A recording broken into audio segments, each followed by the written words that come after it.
నేనైతే మంచిగున్నా ఖుషిగా. ఇదేంది పిచ్చిదానిలే కొరుతాంది అని అనుకుంటాళ్ళు గదా! మా తమ్ముడినైతే ఘోరంగా తిడతాను నేను.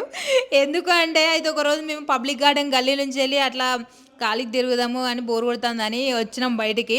అక్కడైతే మాకు ఒకటి 3డీ ఎఫెక్ట్ అని కనిపించింది. అక్కడ అందరు నవ్వుతాళ్ళు. ఏందబ్బా నవ్వుతాళ్ళని పోయి చూసేసరికి ఇగో ఇట్లా 3డీ ఎఫెక్ట్ అట. అది కళ్ళలో పెట్టుకొని చూస్తే లోపల మనం దయ్యాలొచ్చుడు అవి ఇవి జరుగుతా ఉంటాయట. అయితే తమ్ముడు ఏం చేసిండు, "నువ్వు పెట్టుకో జోకుంటది. నువ్వు పెట్టుకోవే" అంటే సరే ఏముంటదో చూద్దామని నేను కూడా పోయి పెట్టుకొని చూసిన. ఇక నాకు చూసుకో ఘోరంగా భయమైతాంది. లోపల కిందికి పోతానా, మీదికి పోతానా, గాల్లో పోతానా, తేలుతానా, ఆ దయ్యాలొత్తానయి వామ్మో! నాకైతే మస్తు భయమైంది. 5 నిమిషాలు కాంగానే తీసిల్లు ఇగ సళ్ళు చెమటలు పుట్టినయి. తమ్ముడేమో ఎక్స్‌పీరియన్స్ చెప్పానంటాండు. ఎక్స్‌పీరియన్స్ ఏమని చెప్పాలని అక్కడ మొత్తం కళ్ళన్నీ